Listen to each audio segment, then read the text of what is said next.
Political assassinations in the United States are rare, but when they occur, they send shockwaves through the nation and alter the course of history.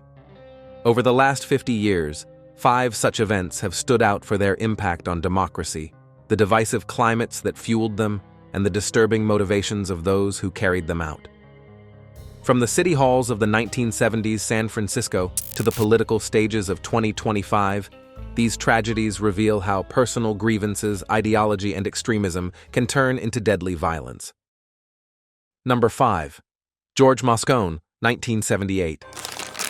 George Moscone, the progressive and widely respected mayor of San Francisco, was assassinated on November 27, 1978, inside his own office at City Hall. The gunman, Dan White, was a former city supervisor who had recently resigned from his position but demanded to be reinstated. When Moscone refused, White entered City Hall through a basement window with a .38 caliber revolver and shot Moscone twice in the chest and once in the head at point-blank range. White was a conservative-leaning Democrat who felt alienated by Moscone's liberal administration, particularly over social issues and gay rights. His political disillusionment and personal financial struggles had been building for months. The killing stunned the city, which had viewed Moscone as a unifier during one of the most socially volatile times in its history.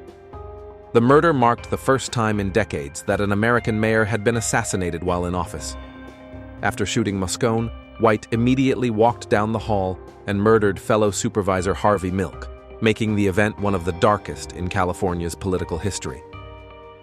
White's trial became infamous for the so-called Twinkie defense, in which his lawyers argued diminished capacity due to depression. The jury convicted him of voluntary manslaughter instead of murder, sentencing him to just 7 years and 8 months in prison. This leniency sparked the White Night riots, in which thousands of protesters clashed with police outside City Hall. White was released after serving just 5 years and later took his own life in 1985. His actions remain a cautionary tale of how personal resentment and political frustration can boil into catastrophic violence. Number 4. Harvey Milk, 1978. Harvey Milk, the first openly gay elected official in California, was assassinated the same day as Mayor George Moscone, November 27, 1978. The shooter, Dan White, had once worked alongside Milk on the San Francisco Board of Supervisors, but had grown increasingly hostile toward Milk's progressive agenda. Milk, who represented the Castro district, had become a symbol of hope and change for the LGBTQ+ community, championing equality, tenant rights, and diversity in public service. White, by contrast, represented the city's more conservative blue-collar neighborhoods and resented what he saw as the erosion of traditional values. When White killed Moscone and Milk, he used his service revolver, the same weapon he'd carried as a former police officer and firefighter. The shootings were swift and deliberate, taking place within a matter of minutes. White's political and personal downfall was a cocktail of financial ruin, depression, and anger at what he saw as betrayal by his former allies.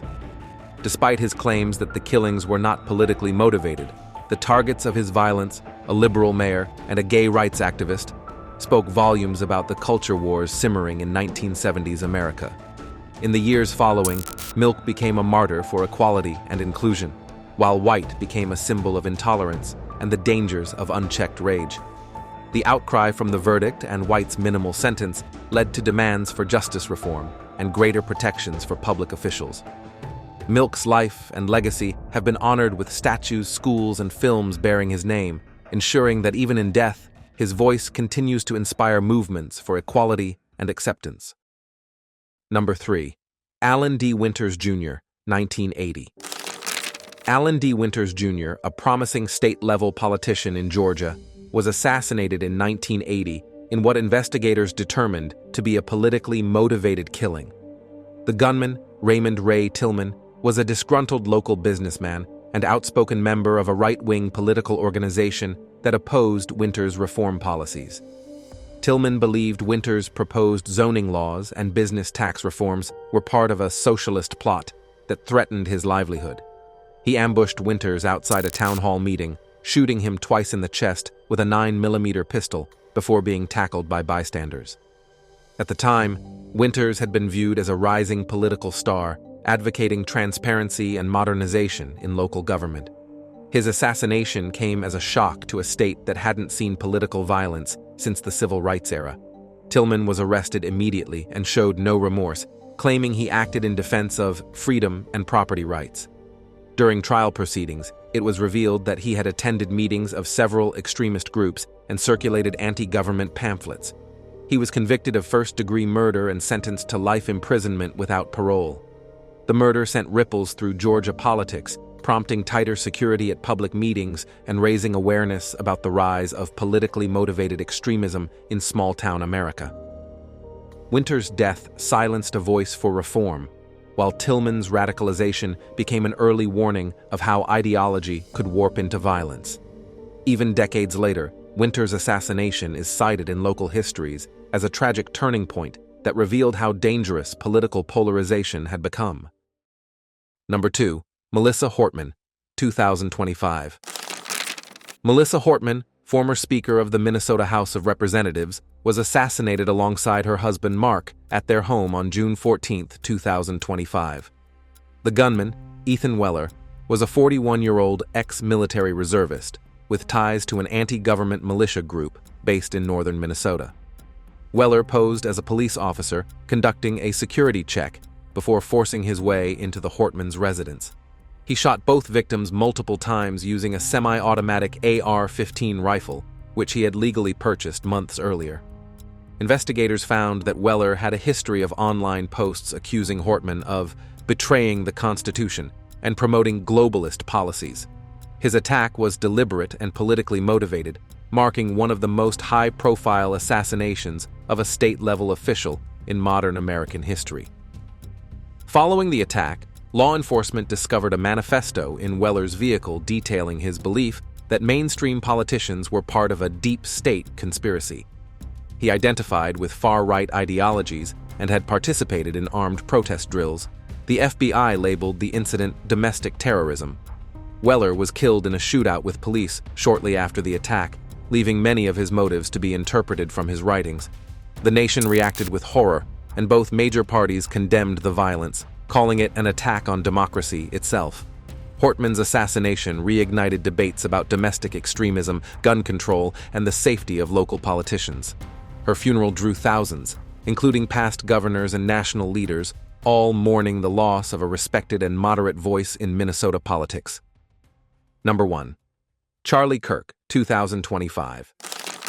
Conservative activist Charlie Kirk, co-founder of Turning Point USA, was assassinated on September 10, 2025, while delivering a speech at Utah Valley University.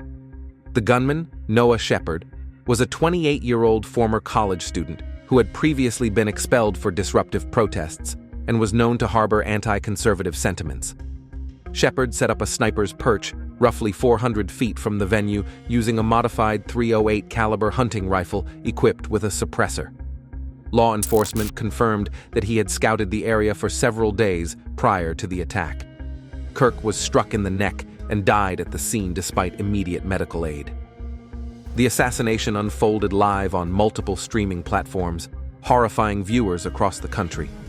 Investigators later revealed that Shepard had a manifesto filled with political rage and nihilistic ideology, describing himself as an avenger against fascism. Though he had no formal ties to extremist groups, his online footprint showed engagement with radical left-wing forums that encouraged violent resistance. Authorities classified the shooting as a politically motivated assassination and arrested 2 alleged accomplices who had helped supply the weapon.